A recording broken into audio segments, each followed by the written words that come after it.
Welcome everybody to the Resilient Podcast. My name is Neil Tan and I am your host. Today we've got a fantastic guest, Florian, who is the founder and CEO of Evident. Welcome, Florian, to the podcast. Thanks a lot. Yeah. It's great to see you again. We've been like ships passing in the night. Yeah, many times, or at least on the podcast. But we've been hanging out also in the Middle East and different things there as well. Right. But it's always good to catch up. So, finally we have a chance to bring you on and then tell the story. And I think you've got a lot of different updates, right? So, yeah, good stuff. So maybe we'll just kick it off with like an introduction, like of yourself and the platform. Sure. Can I first say I love your dig here? Yeah. For everyone who wonders what that is, now I know. It's part of the benefits of being on a podcast is seeing this is actually, it's like a capsule. Yeah. It is like, I don't know, Yeah. a moon lander. Yeah, it's like an Apollo lander, replica. But inside is like, I think this is lambskin or something like that. not like in the original one. Yeah. And you can get out anytime you want. You don't have to do multiple Door's still open. Yeah, the door cannot close because for different reasons.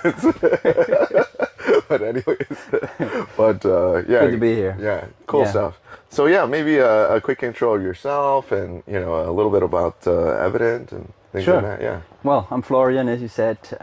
Maybe to start at the very beginning, I'm from Austria. Yes. Grew up in the Austrian mountains, and maybe we get to talk about that a bit too, which for me is, be cool.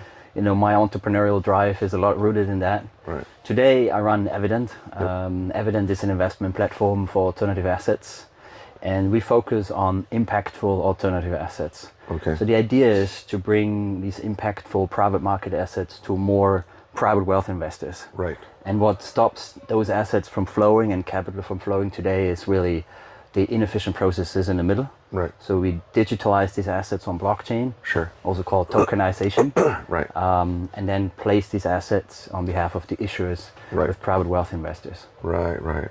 And so in this, maybe talk a little bit about, for people that aren't familiar with, what things that you do tokenize, or what have you done, I guess, in terms of, or what are the big buckets, and then what you've done and that type of thing. Yeah. So if you think about alternatives as a general asset class, you have equities, you have cash, fixed income products, the more accessible investable assets. And then you have so-called alternatives or assets that are in private markets. And they are called alternatives in private markets for a reason, because they're usually not as accessible for the average investor. So in that category falls private equity, venture capital, infrastructure investments, hedge funds, and then increasingly also what we consider new alternatives, such as carbon credits, crypto assets, collectibles, Arts all of that, art, watches. And the way we look at this is that any investor that wants to have a truly diversified portfolio also has to have alternatives in their portfolio, from a diversification perspective, but also from a return perspective. Right. And the vast majority, 80% of private wealth investors want to have access to these assets. Yes. And almost no one has. It's literally zero. You mean like every time you take a survey of all these ultras, they're like, I want to get access to, let's say, that football club in England or something like that, right? They're like, I want to get access to this particular asset class, and unfortunately there's no way to access it in the way that they want to. Absolutely. And if you listen to, there's a lot of research on this, but if you listen also to the latest, even for high net worth individuals and high net worth clients of private banks, I got that data point yesterday. Yes. 2/3 of them want to have more exposure to alternatives, and only 1/3 have it today. Right. So it's not a problem of retail or very small tickets. Yes. It's actually a challenge also for people who have serious money. Right. Still don't have access. Right. And it's all driven by these inefficient processes that don't allow the current providers to serve their clients profitably. So they rather turn them away. I see. And so we're very focused on that. You could say very boring part in the middle, where blockchain is the right technology to solve these challenges, these inefficiencies. And blockchain, let's say it's $100. Let's say the cost to create the accessibility is $100. What is blockchain taking that number down to? Yeah. Is there some sort of estimate, like your cost savings, like 80% or something like, I'm a supporter. I don't know if you read our papers, but that's spot on. Yeah. So if you take there's different ways of tokenizing, but let's just pick one. Sure. It's tokenizing a fund. Yes. A fund is actually a very complex machine. That's right. If you look at all the steps that it takes to manage a fund and its entire life cycle end to end, right. You have many intermediary parties, first of all. You have your fund admin, you have accounting, reporting, you have the transfer agent who keeps track of who owns what. Right. These are typically third parties. They all add their costs, sure. right? It stacks up, and they all run these own systems right. that don't talk to each other. So there's a lot of reconciliation back and forth. If you map that out, we have a slide in one of our decks that maps out this process. Whenever we show it to people, they say like, this is crazy complex. This is actually what we call it, crazy complex processes. Right. But I always tell people, this is the simplified view. The actual steps are 10x of that. Sure, right. It's very complex. Right. And so if you take what it costs you to run a fund, let's say in Hong Kong, you take a limited partnership fund structure, right. You manage that fund as an active portfolio manager. Moving that on our platform, running it on blockchain is actually 80% cheaper. Right. So it is not a guess. This is our data. This is the funds that we're running. Absolutely. Because you automate with digitalization, you're able to automate a lot of these processes. If you think about how fund admin works, it's actually rules and math. Right. It's perfect for machines. Sure. It's actually, I think it's terrible for humans. Because, we get distracted, and we enter zero too many and the fat fingers. Yeah. It's also not exciting work, let's be honest. So if you have smart contracts, you can automate these things like the administration part, the asset servicing part. Yes. And that allows you to make the asset more robust, drive down the error rate, but with automation have significant cost benefits. Yes. So people ask me, well, what is driving your sales right now? Honestly, a lot of it is just that efficiency aspect where people try out, right? They just come for our structures, don't even want any other services like distribution, which we can also talk about. Sure. But it starts with that aspect of, okay, this is just a next generation digital market infrastructure. Sure. As it should be. Right. We shouldn't be pushing paper around. We shouldn't reconcile across different systems. Right. Humans shouldn't do this work that is very easily automatable because there's no room for interpretation. You don't need to make a judgment call. Right. A code can simply run through this. Right. And I think that's where we're coming from with a lot of what we're building. Right. And so, it's fantastic what you're trying to do is essentially is like accessibility and cost down, speed, all those different things, right? How do you, of course, right now it's basically the top of the pyramid, right? It's more of this 1%ers that how do you get that down to sort of like the masses, right? Because I think when we say accessibility at this point is more of like, even the 1%ers or the ultras or the high net worths are trying to get access to it. How do we get it down to these folks down here on the bottom? Is that sort of like a long-term goal as well? Yeah, absolutely. It was maybe part of the founding insight. It started actually much earlier. But let's look at the market for a second because you were talking about the top of the pyramid. Yeah. If you look at global wealth, you could split it into two halves. One part is institutionally managed wealth, and it's around 130, 140 trillion US dollars. Right. And what people forget is there is another half, which is almost the same, 120, 130 trillion US dollars, and that's private wealth. Right. So now you look at institutions and their exposure to alternatives. Yes. It's about 20 to 30%. Right. So it's quite significant. The exposure on the private wealth side is virtually zero.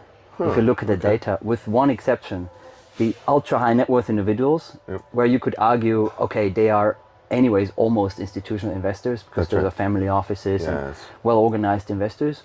They also have around 20% exposure to alternatives. Everyone else, even high net worth individuals, is close to zero. So you look at the curve, it's you can't see it anymore.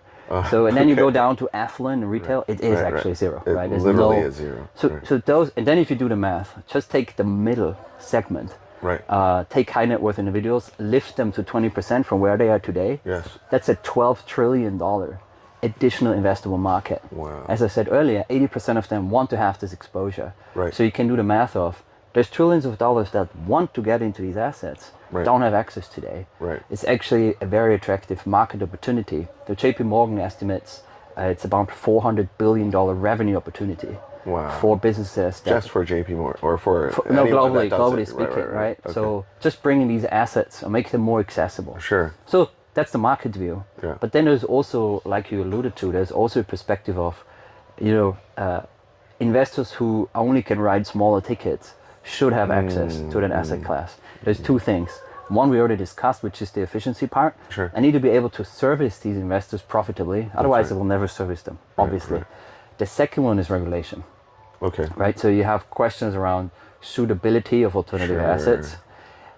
Personally, I think the way we look at this today from a regulatory perspective is relatively simplistic, where we say, okay, as soon as it's alternatives, as soon as it's a venture capital, private equity investment or infrastructure, it is a complex product, which means it's off limits for non-professional investors. Right. I think this will change. We will look much more on a single asset basis and say, is this actually a complex product? If yes, PI only. Yes. We need to protect investors, right? They need to invest in things they understand. But if it's a non-complex product, it should be open to the average investor.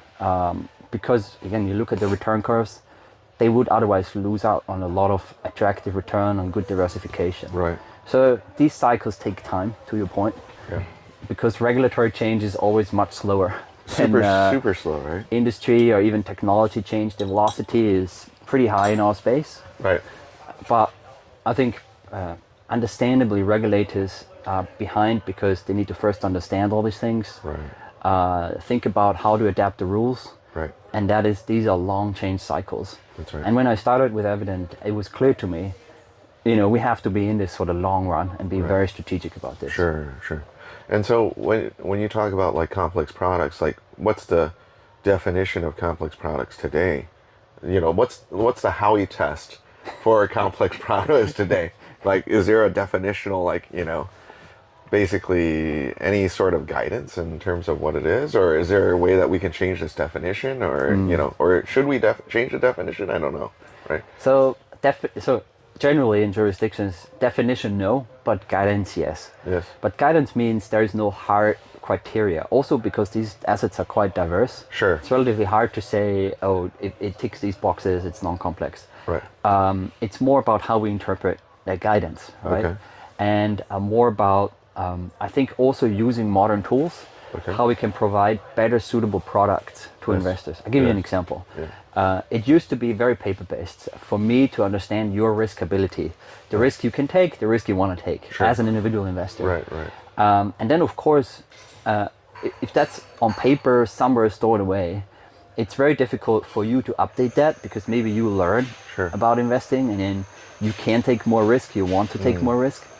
But it's also hard for me to keep track of, if I have thousands of clients, who has which result here. Right. Actually, on our platform, of course, we also do the same suitability test. That's just regulatorily required and the right thing to do. Sure. So then you have a risk score. Yeah. And on our platform, you only see the things, of course, that are within your risk score or below. That makes sense. So it's very simple. Technology-wise, it's super simple. Right. So once you lift it to a digital level, we can control which assets you access in a much more targeted, but at the same time scalable way. Right. So when these rules were written in the past, I understand. You had to make some very broad strokes. Right. But I think today we can be a lot more targeted, which means we can allow individuals to say, I fall into this risk category. I want to have access to these riskier assets. Right. And then provide them with those offers.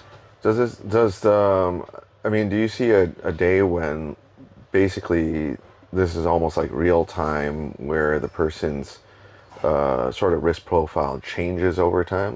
Just like when you take some of the lending protocols and things like that, where they say, the health of that business, let's say cash flow wise, is doing well, doing not well, let's pull it back from there. Do you see that type of transition as well? That suddenly certain assets will open up if the guy, gets a raise or, gets a raise or is promoted or whatever. Do you see that type of data exchange or?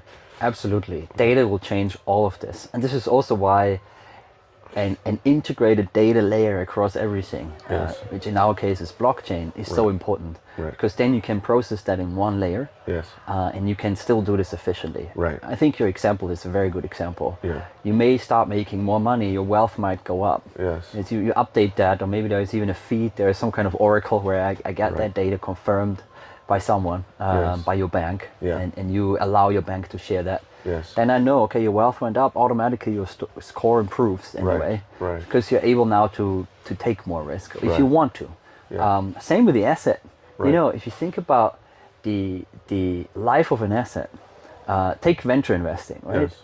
Of course, it's much riskier to invest in the very beginning. Yep. So if you think about a startup, if I invest in year 1 or in year 5, that's a very different risk profile. But today, that risk profile wouldn't change. Yes. So I think also that will change fluidly, and as you suggested, maybe even with real-time data, where you see, oh, this is an e-commerce business, they're starting to, their revenue is picking up. Right. They're becoming less risky. And Yeah. so you're sharing this information for investors to take a better informed investment decisions, but you may also update Yes. the risk rating on a more continuous basis. I think this is already possible technically today, Yes. but it will take time for this to be baked into the frameworks Right. and financial markets. Right. But in the end, if we go back to the topic, if we talk about broader access, and in the end maybe retail investor access, the data plays a significant role Right. of making sure that investors are protected, they're safe. Right. That's the job of the regulators, right? But also the job for us as a platform Sure. to show you assets that are suitable to your risk appetite and ability. Right. And a lot of that will change with technology. Right. Right.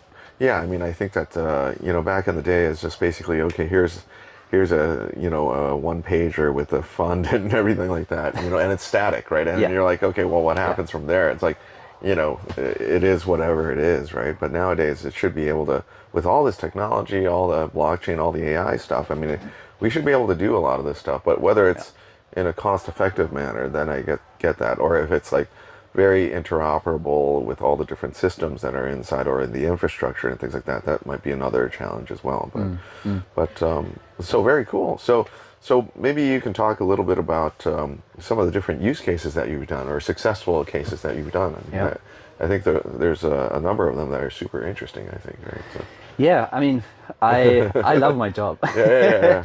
Because first of all, I like the space, I like alternatives. What started Evident was my own activity in investing into alternatives a bit more, and seeing this is insane. This is a paper contracts, and takes months sometimes to invest.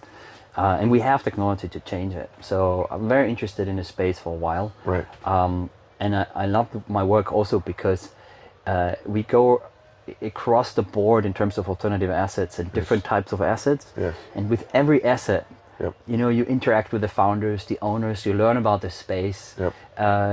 And it's just, it's participating in this diverse world of investable assets. It's a privilege, really. Right. And this is also a privilege we want to bring to investors. Right. If you invest into something, you think about it, you want to learn about it, and I think it enriches your life. So that's the background. But what we've done following that logic is we basically run across alternative assets, and we don't have the hubris to think, oh, we're great at picking all the assets, like the ideal artwork for investment and the ideal infrastructure. No, that's not what we do. We work with the issuers in the respective vertical. Okay. We try to find the best and most experienced issuers of high quality assets who have continuous deal flow. Right. That can be someone in the art world. That can be someone who's doing infrastructure investments. And then we help them attract private wealth capital into their product. Okay. Right. So we still do due diligence on every asset. I think for two reasons. One is to provide better information to our investors, but second also to protect the integrity of the platform, to ensure that we have very high quality assets on the platform. So we're quite involved in the assets on the platform across the board, and that makes it actually quite interesting. Right. But back to your question. So we started, I think the first significant asset we did on the platform is very much in line of what we do very actively today, which is infrastructure, logistics, impactful assets. Right. So we tokenized a portion of an LNG carrier, liquefied natural gas. Yeah. So it's a big ship Yep. that moves liquefied natural gas around globally, moves it from one port to the next. And essentially, it has leasing income. So whoever needs to move that gas pays a leasing rate, rents the boat, so to speak, to move LNG. And so it is a very attractive asset. It has an underlying asset value, the ship itself. Right. And then is income producing. Right. And then so the way you can structure this is participating in both sides, the underlying asset value, the residual value at exit, and of course the income stream. Right. So it is decorrelated from traditional financial markets, from stock markets, because how demand in the shipping industry changes is typically not very correlated to financial markets. In our case, there was really rising demand of moving LNG around with the war in Europe. Yes. Right. So gas stopped flowing from Russia. Right. Now Europe needed to get a lot more LNG, and so these shipping rates increased quite significantly. So you see that it's a pipeline issue. That. Yeah, exactly. Right. It's a transportation issue. Yes. And then of course to get a ship, it takes 5 years. There's a backlog.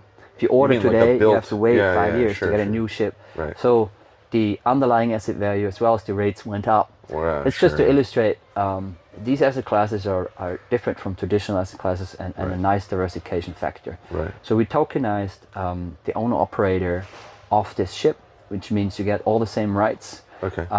Whereas the owner maintains majority ownership. Okay. So you're basically investing alongside of that issuer of that owner. You get the same deal. So let's say there's like 100, let's say 100 shares of this that represent this ship. Let's say 60% or 60 of those shares are with the original owner, and then you basically floated the other 30 or 40, whatever. Correct, Okay. and that's what we did. And Right. Because you want the majority owner to keep operating the ship, because he knows how to make money, right, out of these investments, and to operate it, you just participate with your capital. Right. Usually investment minimum for ships like that is 10 million, 20 million US dollars. Right. New ships are 200, 250, 280 million US dollars a piece. So these are fairly large, lumpy investments that you make. It's typically institutions. And then we brought this down, to thousands of US dollars as a minimum investment, because we tokenized it. And then I get the same deal, like the billionaire owner of the ship. Right. And I have an asset in my portfolio that's interesting, that I can talk about. Cash flow. That's a big reason too. Right. And then People also like it makes money, right? People like to flex. Well, flex, or you have an interesting topic, say, hey, I invested in this ship, it's in Panama right now.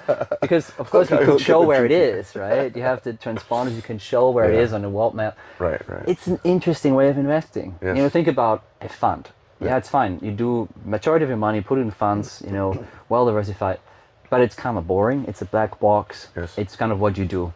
Then you can take a certain percentage of your wealth and put it into interesting stuff or things you care about, things that have a great impact on the world.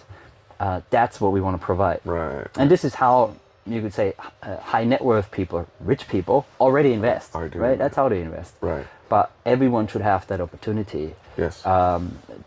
To do more impactful, more interesting investing and participate, in the return of that asset class. Right. So I mentioned that asset because that was also the first one to exit. So the also already got exit. sold, money returned. It had a 15-16% IRR in the end, so quite interesting return on an annual basis for something that is very stable asset. Sure. Right. Very consistent. And we continue to do infrastructure projects along this line. We see demand in the market for, those topics. Right. Private credit investing, infrastructure, income-producing assets, broadly speaking. Right. It's something that we're very interested in. Wow, very cool. So that's really kind of, like you said already, impactful assets or impactful investing, right?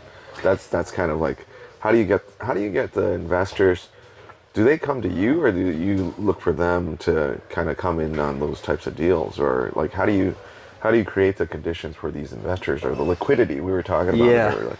So, it's the most important topic, right? Yeah, it's huge. the most important topic. Right. Distribution. Yes. And how do you plug into these distribution channels? And you have the big numbers. I mentioned the 12 trillion earlier. Yes. But you also have to talk about those 12 trillion are not just there. They don't just sit there and you take it. That's right. These are in very you could say distributed liquidity pools, hard to access. So this is what we think about the most, actually. Right. You know, I was talking about technology and the issuers and how we structure and the assets. What we spend most energy is the other side, is how do we connect to the investor base? Yes. Because in the long run, of course, in theory, Yes.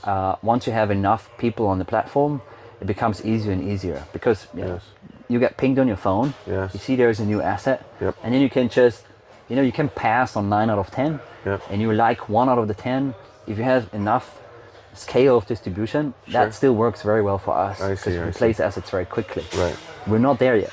Okay. So Okay. right now, it's still very much a high touch. And we go out, and now we also have a team that goes out to investors, says, I have this specific asset. Sure. Investors who are not yet on our platform. Yes. I have this asset, are you interested? I Then see, they would I sign see. up. And our hypothesis is they come for an asset, but they stay for the deal flow. I see. They're like, oh, this ship was great. Yeah. What else do you have? Yeah. And it's easy. I have an account already. Yeah. I'm already onboarded, verified KYC. Right. And then I just, look at deal flow. And something interesting might come along. Sure. That's the strategy, and this is something that, is a lot in our mind, because that's the most difficult piece to solve for a platform like us. Right. And so when you look at these different types of asset classes, I mean, are you thinking, hey, this would be a great idea, or this one would be a good idea, or are you getting actually feedback from different investors to come in and say, kind of back end it? It's like, I'm looking for XYZ asset. Please help me find it, or help me access that. Yeah, it's a very good question, because it's also a strategic question of who are you as a platform? Right. Are you very active? Are you actively offering these assets, or on one end of the spectrum, or on the other end, you're pure infrastructure. You don't care what's on there. Right. So we're somewhere in the middle, where we have to be very clear what we do and how we do it. So how we go about this, we have a general opinion of which assets have demand in the market. Again, optimizing for distribution. Sure. This opinion is based on market feedback we get, on the requests we get, like you said. Right. So again, I mentioned infrastructure now multiple times. That's one. Then another theme, just to mention that, is secondaries. So LP stakes, buying out stakes in established funds from LPs who invested early on, who want liquidity. GP stakes. There's a lot of demand for that, and prices are now coming down. The secondary overall. prices. You mean as far as secondaries for? Yeah, of unicorns, for example, secondary shares. They were quite persistently high, and the two sides didn't find each other. The people who wanted liquidity said, oh, but I need this price. Yes. The buyer said, come on, look at the macro environment. Yes, I can only pay you this price. Right. But I think that gap is slowly closing. Yes. And we see more of these transactions and more demand for it. Basically, So the that's another unicorn area. pricing is coming down. Yeah, in the secondary markets, right. very clearly that's happening. Yes. In pockets, but that's, I think, what will drive these volumes to pick up. And if you think about it from an investor perspective, it's a very attractive asset class in itself. You say, this is a household name. This is an Anthropic, this is an OpenAI. If you talk about AI, there's many fintech companies that are, I think, really are getting to be large companies now. They are household names. So I can invest into those companies that are, you could say, fairly safe now. And the early investors, they don't want to wait another 10 years. No. IPO markets are not as active, or not yet active again. So one way for them to get liquidity is to sell their stake in the private secondary market. So that, I think, is another area where we pay a lot of attention to. And then you have others. The whole impact vertical is huge for us. Personally, in terms of our vision, we want to drive more capital where it makes a difference. And difference, I use the word difference because impact and what impact means is very different for you compared to what it is for me. It's a very individual thing, and we don't want to say, oh, this is ESG and that's what we have. We just show you, here's how we think this asset has a positive impact. That can be fundamental innovation. That can go to decarbonization of the global economy. You pick. It's an investor's market decision. But we want to, with our infrastructure, also help that more capital goes into these companies that make a positive difference. So we have these themes that is a combination of what we believe in, what we want to see in the platform, but it's very strongly informed by the market. Sure. Right. And then we try to connect to issuers who manage assets that fall into this category, where we say, this is the leading secondaries player in the US. Right. And we partner with them. We connect them to these private wealth flows. Yes. That's good for them, but also for investors, they get access to these assets they didn't have access before. Right. And so if you kind of look at that and you said, okay, well, secondaries are coming in, well, LPs and GPs and so forth. It's like, do they necessarily, I mean, some people will say, okay, great, fantastic, that's awesome. How do we get that? Do they necessarily need to be tokenized? Like, the question always is like, do you need token, or do you need blockchain? Do you need DLT to do that?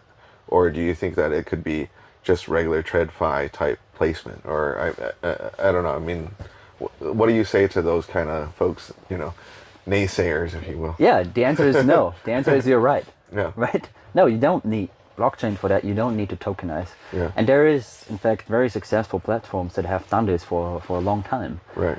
We sit in one subcategory within that group, and there can of course be Web 2 and Web 3 companies doing the same thing. Right. And as mentioned, we have very strong thesis where things are headed, where we believe it's a strong competitive advantage that I can do these transactions at virtually zero marginal costs. Yes. I can build innovative investment products on top of these investments. Right. I can do other things in the future that in a traditional setup you can't do, or you just priced out of the market in a sense where you have a cost base that's not there. Right. But again, we will see these things move along in parallel, and we have different companies running different models. Right. Absolutely. You don't need blockchain. Well, I mean, you can bring, I think the key advantages is like, accessibility to additional investors that would not have participated in the first place, right? Because they wouldn't have access. And then the second thing is a lot of the cost down, right? I mean, bringing the cost down as far as using this type of technology, right? I think, but I mean, I think if you're kind of piecing together sort of like the folks that would be interested, maybe they would be stuck here in a 2.0 type scenario, but now you're able to access all of these other folks that might be interested as well. To me, that's why I said next generation digital market infrastructure. Right. This is already, if you look at the digital platforms that are built in a more traditional way without blockchain, they're much more successful than we are, because we just started basically. We just got our license end of last year, all of that. So they do very well. But for me, it's like, what's next? Yes. I'm thinking about the next 5 and 10 years. That's right. Not today. Yes. Today is early. They're highly competitive. Yeah, right. We're just getting started. We see tremendous growth. Yes. But it's really about what's happening in 5 years, in 10 years, where we build our own technology stack. We own all the IP of our platform. Right. We invested those years of building that. We got our own licensing setup, precisely because we can be very nimble and highly competitive. I'm a very competitive guy. Right. In sports, in business. I can't tell, man. So I've never played anything with you, so I don't know. You will find out. Play chess or something like that. You're like, I don't know if that's being competitive. That's just being a sore loser. But you're like, okay, chill out. But with a more efficient infrastructure and setup. Right. Personally, I think you can compete on a different level. Sure, absolutely, that's 100%. the perspective. And then, tell us a little bit more about this model, because we were talking about earlier, you're like, exchanges and things like that. Because I think, if you kind of look at it, it's like, there's different people inside of the marketplace that are doing similar things, but then the model is completely different, right? I mean, I think you're probably one of the rarest ones in the sense that you've got the stack, you've got, licenses and all those different things, and then you're actually creating like trading platforms and things like that, right? So I think maybe talk a little bit about how this whole business model works. So first of all, yes, there's different models in the market, and we haven't seen a dominant model emerge. Maybe we never will see one model, but there will be different ways of doing this. It's a characteristic of the blockchain Web3 space, if you will, that there's more diversity in models, and I think that's very healthy. From a system stability and systematic risk perspective, thinking as an economist, right? it's actually very good to have different models. You don't have these huge monolithic blocks that create risk in the system. But that's a side note. So I think that's a characteristic of in the space we're building in is that there are different models and they will do fine. Sure. Or several of them will do fine. So in terms of our approach, I went about this fairly strategically from the beginning, saying what do we want to do and what do we not want to do. Right. So in terms of the platform itself, essentially how we are licensed and how we are set up from a technology perspective is that we do the structuring of the asset. Now, I hired people with 20 years of experience in traditional financial asset structuring, legal structuring. And then we structure it in a way that it prepares the asset or enables it to be tokenized. Okay. Then we tokenize and issue the asset. So we also have a licensed subsidiary that essentially is a custodian and a trust setup that allows us, first of all, to take in client money, but importantly, to use it as an asset custodian for tokenization. So that's a TCS. And then we do distribution. What kind of license is that? Is that like a TCSP type license here? Yes. No? Okay, got it. Okay. And then we do distribution. Got it. Right. So also licensed basically as a securities firm, a broker dealer, if you will. Got it. That allows us to reach those investors on the other side. So you got this whole thing, the whole setup. The whole setup, yes. right? Because again, if you think about it, that's what leads to the efficiency gains. Right. If you only do one part, you still have the good old way on the other sides. Right. So we looked at the transversal perspective, saying actually it makes most sense if we build these bits and pieces. Yes. And again, there is no right or wrong. It's just our approach. Right. Of course, that forced us to be very much heads down in our ivory tower for some time. Right. To need more capital before we get to generate revenue. Sure. It takes time to build these things. Yes. It's a lot of legal work involved too. Oh, yeah. And legal costs. Super. Then licensing. Yes. I mean, everyone, if you ask anyone in Hong Kong trying to get licensed, it's tough. But I think is, in a way, it makes the environment more robust. And we're glad that we went through this process. We're fully licensed today, but it takes time. Yes. So our decision was to follow that path, build this entire stack, and now with this year, go to market. There's other models, of course, where you start smaller with smaller elements there and you build from there. Right. You may not have a license in the beginning. You may operate slightly in the gray zones. That's right. Those are also viable models where you figure it out as you go along. It's the more, I would say, classic startup approach. Right. But yeah, we chose a more integrated setup that I think today puts us in a stronger position in the market. Yeah, I would say there's like different individuals that are doing like, let's say tokenization or the tech stack. There's some people that are trying to play the middle game in terms of custodial services and then the front end platform. Actually, not so many on the front end platform, but maybe more in other jurisdictions and things like that on the front end platform. Right. But yeah, I mean, I think that's great because I don't think Hong Kong. Just thinking about Hong Kong, I mean, there's not that many, right? So competition is not there, not robust at this point, and that's great for you guys, right? Well, we hope there will be more competition because I think it grows the pie. Okay. It forces us to stay on our toes. As I said, I like competition. It's more fun. It is more fun, right. But it also forces you to just do better, to always think about. And I think it will be good for Hong Kong. Right. Right now, we still have, I think, quite significant competitive moats because it takes time to get the licenses around, right. build technology, figure everything out. We spoke about this earlier before we turned on the camera, but just getting bank accounts where we can run client money. That's right.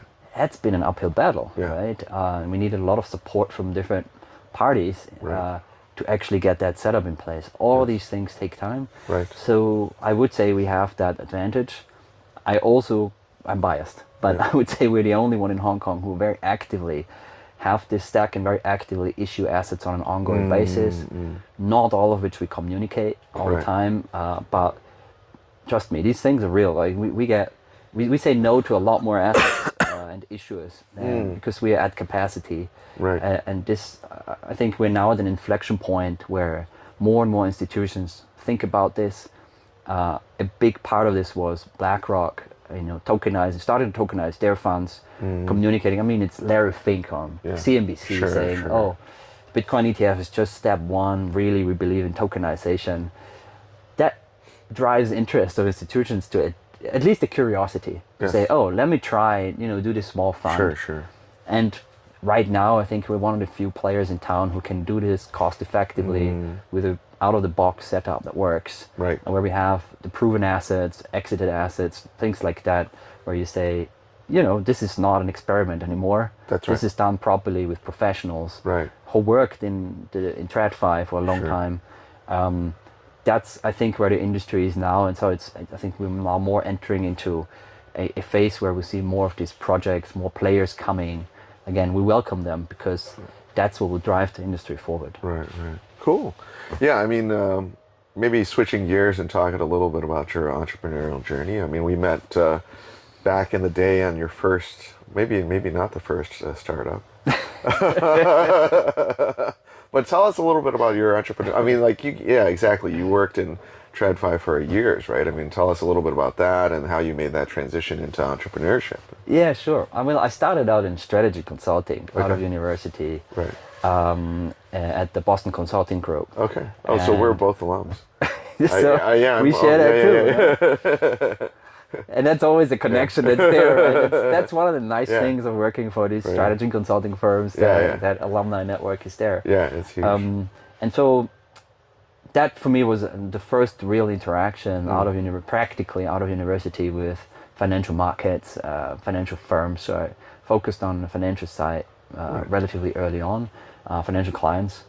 And then I moved into the banking side, so in wealth management, asset management context in Switzerland.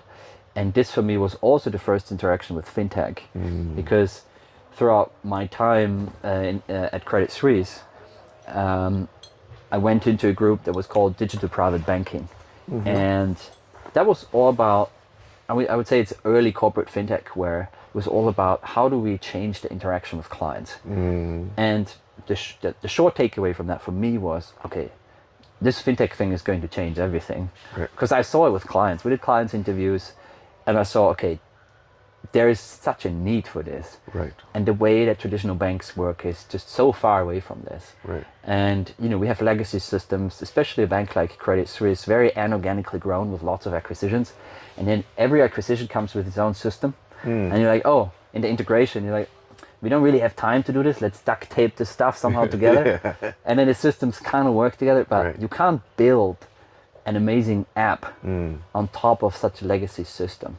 So I saw the opportunities, the challenges, and then I decided, okay, I'm gonna quit, take the energy I have, and build companies in the FinTech space. This is also when I came to Hong Kong 8 years ago. Okay. That coincided. It was a real change, you know, from one setup and a corporate setup to a different geography and entering the startup space. Or for me, it was re-entering. I've always been entrepreneurial.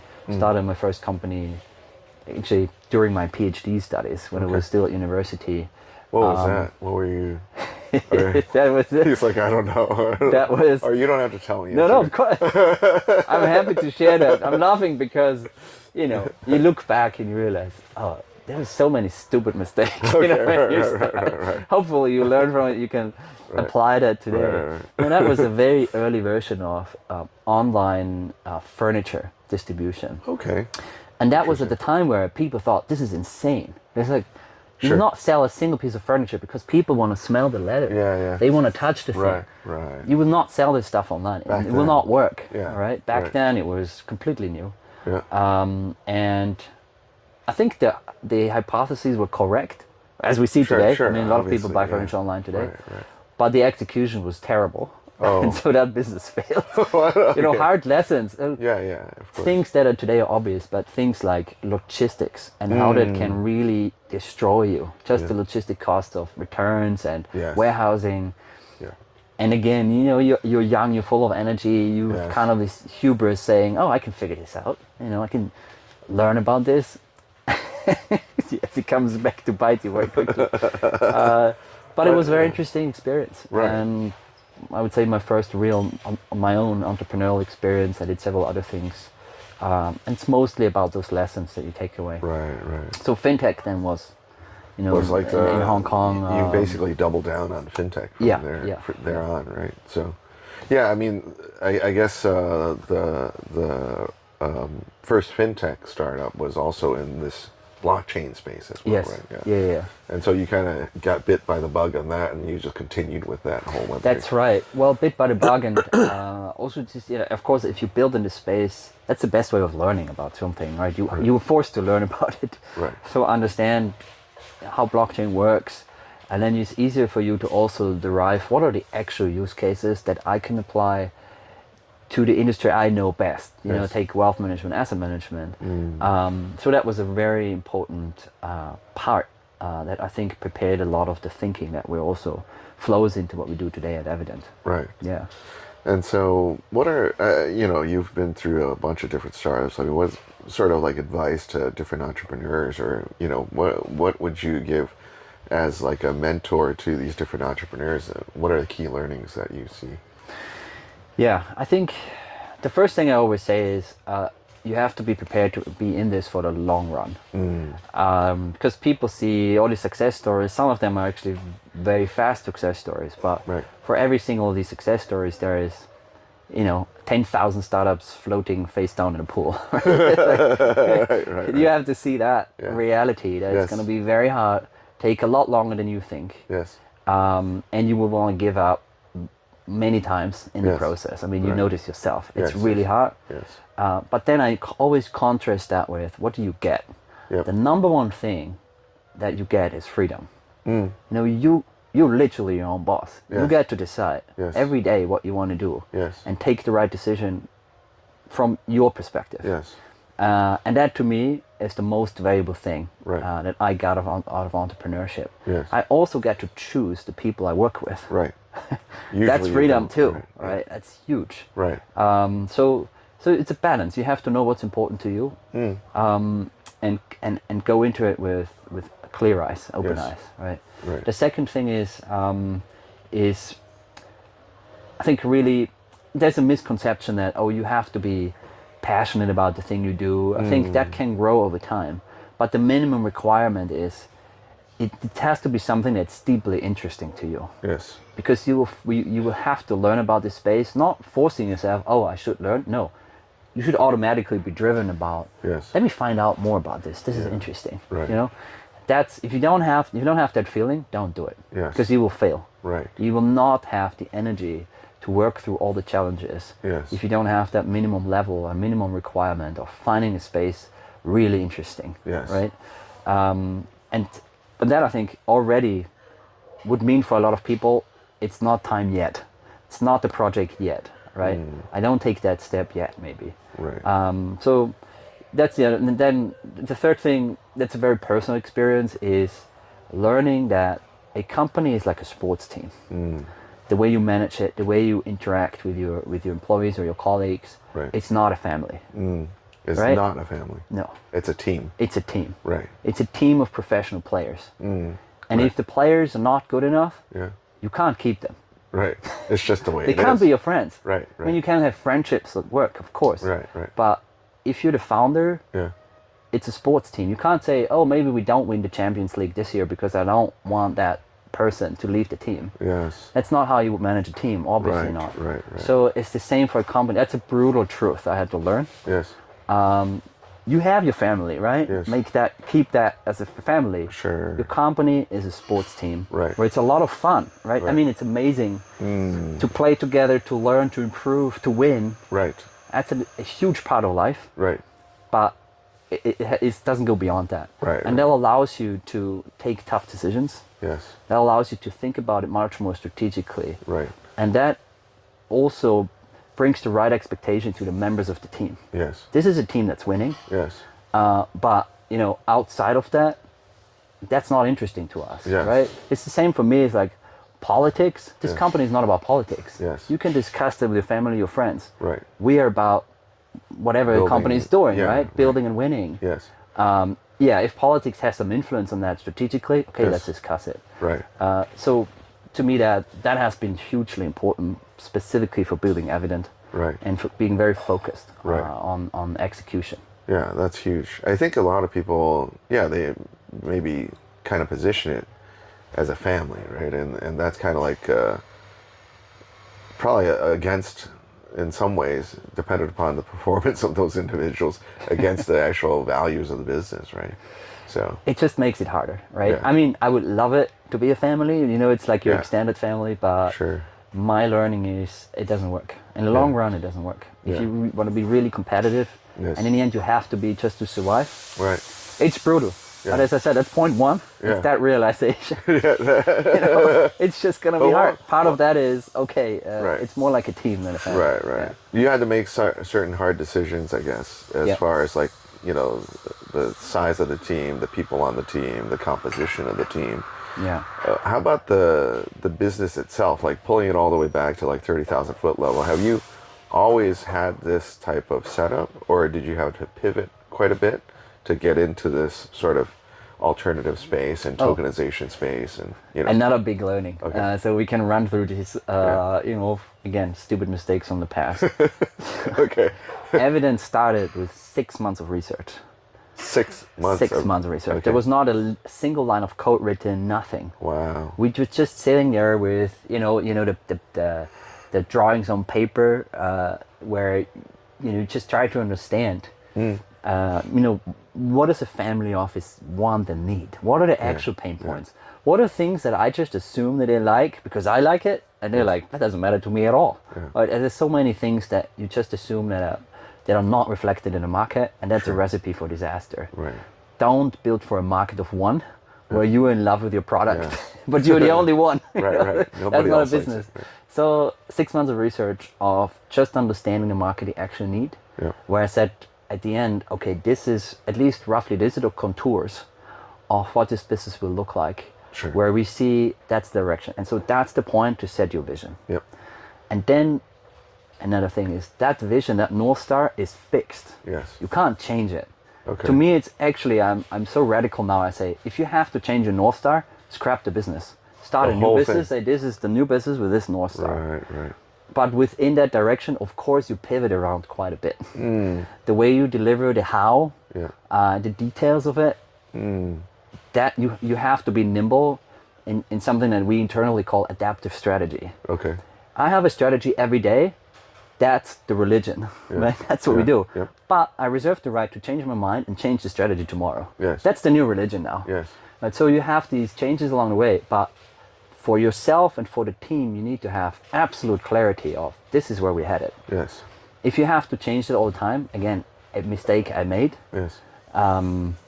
it's a recipe for disaster, right? Just constantly just moving. The North Star changes. It's like, yeah. And everyone is confused, Yes. and no one can take their own decisions because they're like, are we going there? Are we going there? Yes. And then you have to be very micromanaging as a founder, so it has a cascading effect if you don't have that clarity. Yeah. If you have clarity, I can actually trust you. I Yes. can let you take decisions because Yes. you know where we're headed. Right. I repeated it 1,000 times. Right. That's literally what you have to do, by the way. Right, right. You have to repeat it many, many times. That's what we're doing. Here's the North Star. Yeah. Until it's really baked into everybody. Yeah. But then everyone can take decisions. I can give freedom to you Sure. to form your own agenda. Right. And I measure your performance and not your busyness and at which hours you work. Yes.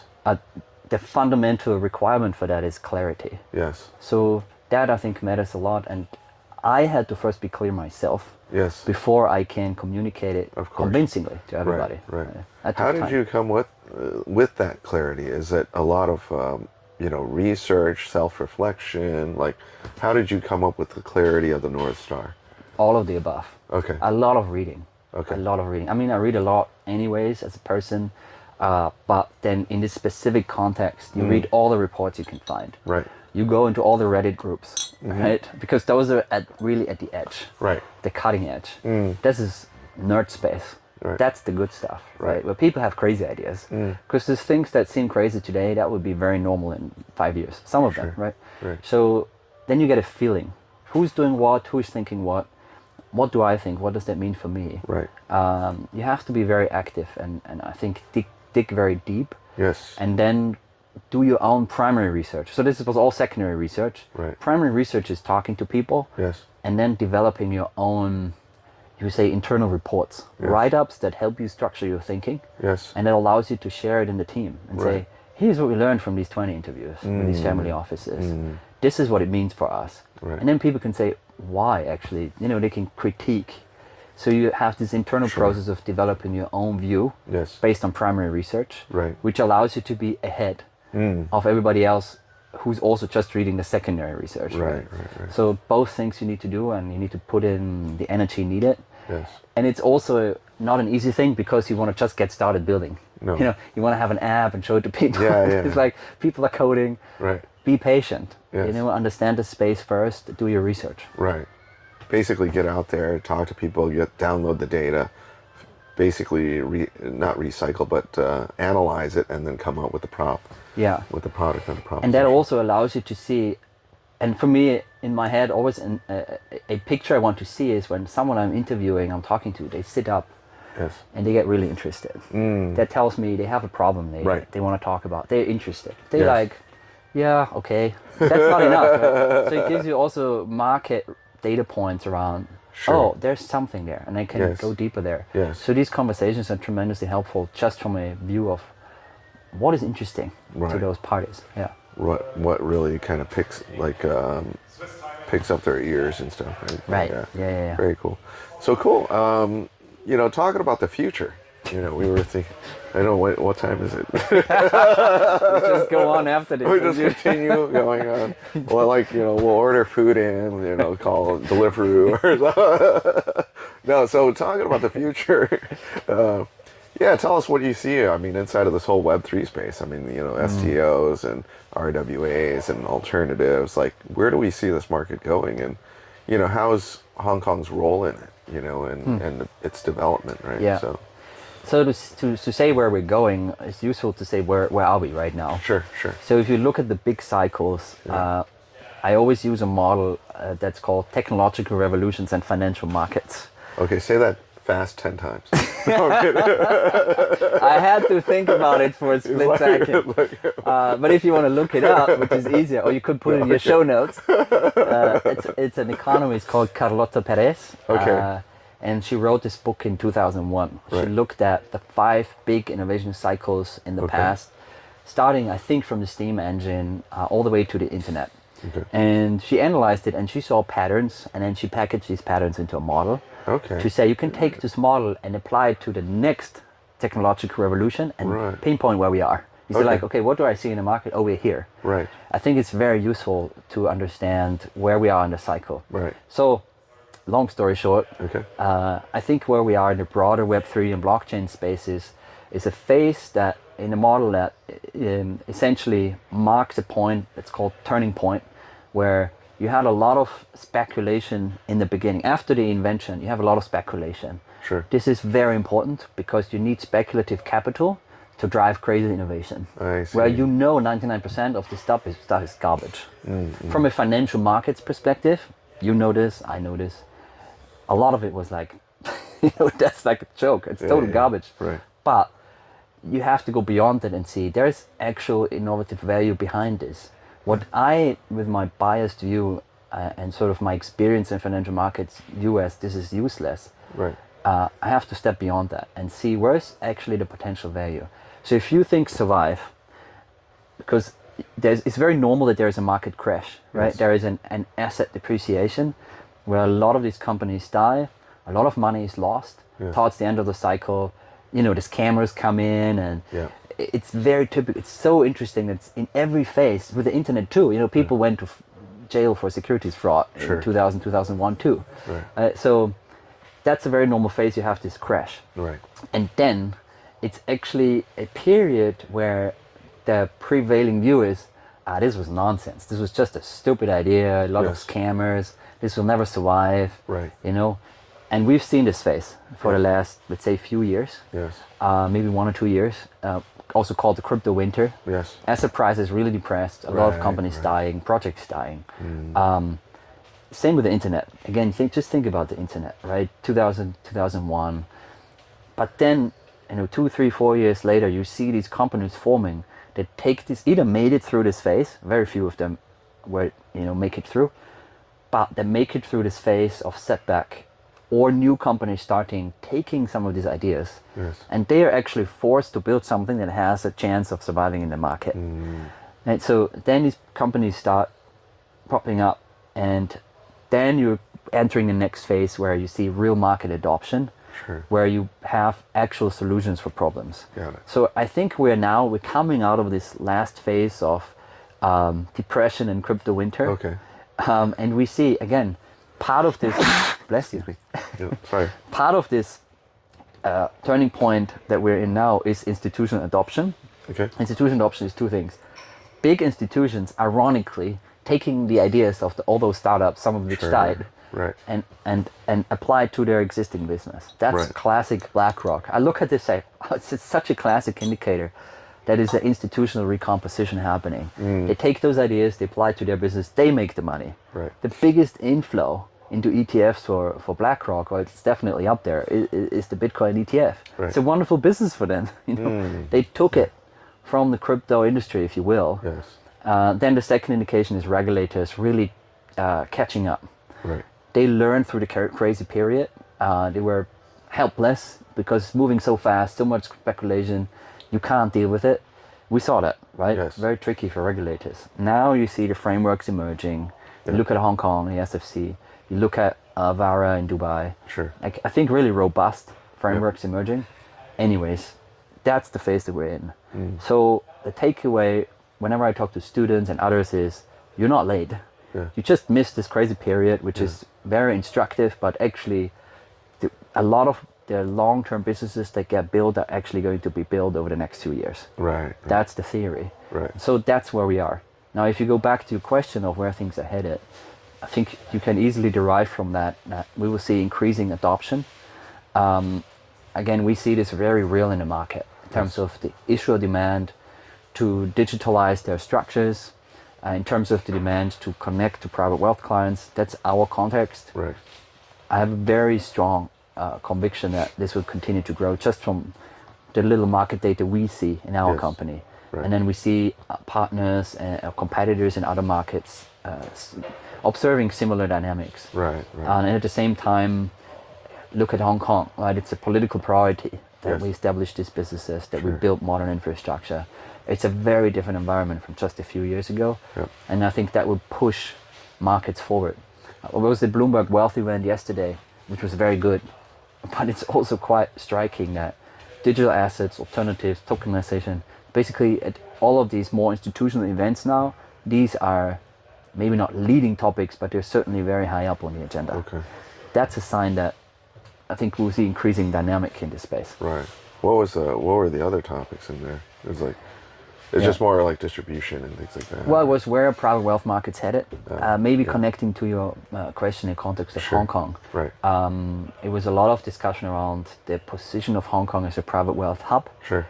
It's still projected to overtake Switzerland as the largest private wealth center in the world, believe it or not.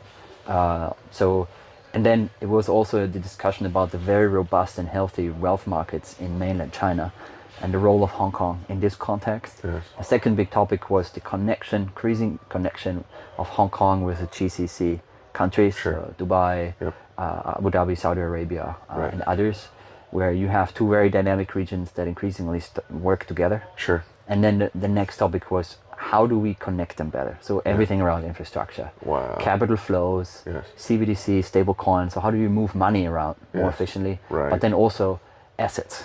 Yeah. How do you book assets here that can be invested there, vice versa? That's right. So those are all topics I'm intensely interested in. Yes. But you see them now being discussed by big companies, HSBC, UBS, and others. What do you think is what's the trigger event or the inflection point in this sort of adoption? Where do you see, it doesn't have to be a time frame, but then what do you think is going to be the trigger that takes this institutional thing just like skyrockets? Very simple. It will be someone, hopefully it's us, placing a very sizable asset completely very successfully. So you need an asset that is very hard to access, several of which we did. Yes. But our projects, were not that big. So you do a really large project that is sort of a wake-up call for everyone in industry saying, this is real. Right. So it's all about examples of successful distribution at scale that will change the thinking. We saw the same in the crypto industry, again with BlackRock and the success of the ETFs. that was a huge wake up call, and to me completely changed the institutional dynamics there, which drives the entire industry forward. It's the same for the space we are in. You know, we are still operating on the level where we say there's so much room to grow. Right. But one day you will see a large placement that I think has a catalyzing effect. Right. That may not be a single one, but if you see more and more of those, everyone will wake up and say, Right. "Oh, this is something I should engage with." Right. We're not there yet. Right. What's your view in terms of Hong Kong, aspiration to become like a global virtual asset hub? I mean, what other elements need to be in place for us to get there? Because right now we've got VATP, we've got stable coins, we've got OTC, we've got the 2.0 ETFs, right? I mean, what sort of other things that need to be on this roadmap for us to kind of achieve equal to or greater sort of capability set to some of the other jurisdictions, right? Yeah. Well, I always say that maybe I'm slightly biased. I had the pleasure of serving almost 5 years on the FinTech Advisory Board of the SFC. Right. So I've also seen sort of the history and how far, in my view, the SFC specifically has come with the understanding and writing the rules for this complex, new subcategory in financial markets. Right. So I think with everything we can still improve, and the need to complain and to push and want more, we actually already came pretty far. Yes. If I go to Dubai, they say like, "Oh, what you guys are doing in Hong Kong is awesome." Yes. A lot of people look at this as a model, and then we look at them and say, "Oh, but you're doing." Yeah. So it's this mutual admiration. Right. But I think we've come a long way in Hong Kong. Let's start there. Yes. And then there's a lot of things we can still improve, of course. So if you separate, as we should, the broader digital assets category into virtual assets, simplify the crypto space, and then digital securities or tokenized securities. We are in this group, so we're dealing in securities in digital format. That's right. So we have rules for that, very well established frameworks, whatever SPV structures, legal decisions. All of that is actually quite mature, and the fact that we operate these securities in digital format doesn't change the fundamental nature that these are simply securities. Right. So on that front, we are actually very happy with the setup. Sure. There's a few fundamental things that I feel we should improve. Number one is remote onboarding. So the ability to allow more investors who are not in Hong Kong to open accounts remotely. Right. Not to go into details, but I think we can still do a lot better there. Sure. Because now we have modern technology and tools to do so. Right. Second is, as we discussed, everything around professional investor rules. It's relatively restrictive how we handle this today. As we said, again, modern technology, you can improve on that. I think that would open up, in a very controlled way and risk managed way, much bigger markets of investors who would invest in Hong Kong. Right. If you look at the VA side, I think it's much more tricky. It's much harder to run a profitable big business in the VA space in Hong Kong. You know this better than me. I don't know what your view is. Yeah, I mean, I would say, we're looking at even, I guess a couple of these different exchanges that are doing it already, and even they have challenges, right? I mean, it's not a secret, like, there's public filings and things like that, So if you kind of look at that, and then now we're talking about a number of other players that are coming on board, I think it's now from 24 to 11, right? That are supposed to get licenses. So you're going to have like a marketplace with significant number of, licenses that are available. But is the business there?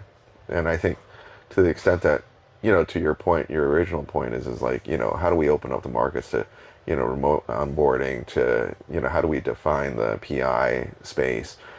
That's all about bringing in additional liquidity or additional investors, and I think that's the right direction, because ultimately Hong Kong's role is as an international financial center, right? So we're not necessarily, of course we do a lot as a platform for China, but then, we're there to be the bridge, and we should be doing that, to that extent, trying to bring in and draw in as much AUM or as much, and that means flooring the right types of products or things that people are interested in, and that's the area that you're focused in on, right? So yeah, exactly. I totally agree. I think it's really these two sides. Yeah. It's the types of investors you can bring, or the rules for the investors to come to Hong Kong, and Right. the investors you can serve from here, because the local market is not small, but it's too small for whatever 10 plus players, Right. big players, and then not even talking about the other SAP categories in virtual assets. Right. You need to have an international client base. Right. There's no other way. Absolutely. And second is products. Yes. Which products can you actually offer and service? I think it's still relatively limited. Right. Again, I understand from a regulatory perspective, you want to take very careful steps, and I trust that it will over time open up. Right. But the question is, how fast is this process? Sure. What's the velocity at which we're moving? That's right. So those are, to me, the big questions. Right. Somewhat related to the digital security side, but I think much more applicable to virtual assets. Right. And that's, I mean, again, this is something, I look at it as an opportunity. Right. If we really keep pushing on this front and allow innovation and and again have good regulated businesses, but then allow them to really grow, right. Hong Kong will be in a very strong position. What about things like, of course, inside of the VA side, you're talking about things like leverage or earned products or DeFi or things like that. Like, what's your view in that space? And should we be opening up a little bit on those fronts as well? I'm an entrepreneur, right? So for me, it's always pushing the boundaries, not breaking the rules, bending the rules, right? Yes, right. And a lot of what we did actually at Evident was going back to questions of first principle. Sure. So how do you do that in our space? You actually read the law. Right. Right. Because then you realize a lot of what we do is people think that's the rule, but that's just tradition. That's like a tradition in the traditional financial market. Sure. And I can say, look at the law. I'm allowed to do it this way. And so I'm going to do it, right? And I'm going to let others challenge me. What are you doing? And I can explain to you, look at the law. It's surprising how many, even law firms, never really read the LPFO, the Limited Partnership Fund Ordinance, which, if you read it, you realize it's a wonderful instrument which creates a lot of flexibility, and it's in the details. So I think it's about that, right? Always wanting to push the boundaries and wanting to innovate. So I think we should do a lot more of that. Right. And I think you can do it in a controlled way. Sure. Yes, you have problems and blow ups from time to time. Yes. But then, you course correct, you add things. Yes. There's no other way to innovation. Yes. Then, also layering on some risk. Right. And that is the really difficult part. This is again why I respect regulators, because this is not easy. Yeah. Right? How do you foster innovation and support an innovative ecosystem and allow growth while keeping everything safe? Right. In a space that's changing daily, quite dramatically. Not an easy job. Right. So, but I generally, that's just my personal preference. I think if you think about DeFi, again, we now have technology. If you think about wallet, whitelisting, all these things, where you could plug into DeFi flows as well as a regulated, like a Hong Kong-based regulated player. Yes. And that in itself would open tremendous markets. The demand would be there. Right. So I think we can do more. Yeah. Yeah. Absolutely. It has been fantastic, as always, catching up with you. We could talk forever, I know. I mean, we usually do. But, it's been, obviously I think you have a fantastic platform. You've got like the end-to-end solution.